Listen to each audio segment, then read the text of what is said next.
একজন জানতে চেয়েছেন, আমি তার প্রশ্নটা হুবহু করছি। আমি একটি জমি কিনেছি, দলিল পেয়েছি, কিন্তু খতিয়ান কিভাবে পাবো আমার নামে? অনলাইনে আগে খতিয়ান, আগের নামে খতিয়ান আসে, আমার নামে আসে না। এখন কিভাবে আমার খতিয়ান পাবো? ধন্যবাদ। আপনি যে প্রশ্নটি করেছেন যে আপনি একটি জমি ক্রয় করেছেন এবং অনলাইনে আপনি সেই জমির আপনার নামে খতিয়ান খোঁজার চেষ্টা করছেন, কিন্তু আগে যারা আপনার কাছে বিক্রি করছে তাদের নামে খতিয়ান পাচ্ছেন, কিন্তু আপনার নামে খতিয়ান পাচ্ছেন না। এটাই আমি বুঝতে পারলাম আপনার প্রশ্নে।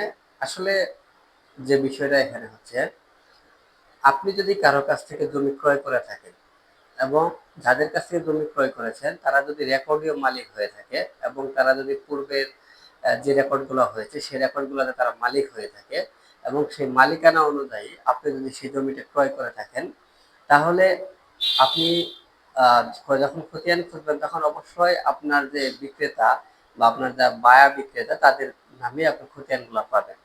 কারণ সর্বশেষ যে খতিয়ানের রেকর্ড সেটা আপনি হয়তোবা জমি ক্রয় করার অনেক আগেই শেষ হয়ে গেছে, বা যে সর্বশেষ রেকর্ড আমরা বলি বিআরএস রেকর্ড অথবা বিএস রেকর্ড, সেটা ইতিমধ্যে হয়ে গেছে।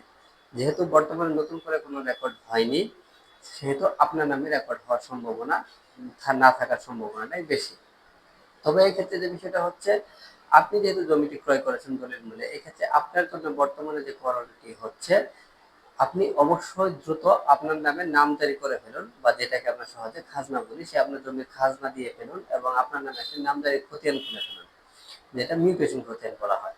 তো আপনি একটি মিউটেশন খতিয়ান করে ফেলুন, তাহলে আপনার নামে একটি খতিয়ান হয়ে যাবে, মিউটেশন খতিয়ান হয়ে যাবে এবং পরবর্তীতে যখন রেকর্ড হবে, অর্থাৎ আমরা জানি যে নতুন করে রেকর্ড শুরু হয়েছে, বিডিএস জরিপ যেটা বাংলাদেশ ডিজিটাল সার্ভে শুরু হয়েছে, সেই রেকর্ডে আপনি আপনার নাম অন্তর্ভুক্ত করাতে পারবেন। তো এই ক্ষেত্রে আপনার প্রথম করণীয় হচ্ছে আপনি আপনার দলিল সংগ্রহে রাখুন। আপনার দলিল অনুযায়ী আপনি আপনার যে বিক্রেতা আছে বায়া, তাদের নামে যে খতিয়ান আছে সেই খতিয়ানগুলো আপনি সংগ্রহ করুন এবং তাদের কোনো বায়া দলিল থাকলে সেগুলো সংগ্রহ করে আপনি আপনার নামে নামজারি করে নিন। নামজারি খতিয়ান সহ আপনি পরবর্তী বিডিএস জরিপে আপনার নামে খতিয়ান রেকর্ড করাতে পারবেন। সেক্ষেত্রে বর্তমানে আপনি যদি অনলাইনে খতিয়ান আপনার বায়া বিক্রেতা যে আছে তার নামে খতিয়ান পান, তাহলে কোনো সমস্যা নেই, এটা সঠিক আছে। আপনার নামে খতিয়ান এখন পাওয়া যাবে না, এটাই স্বাভাবিক।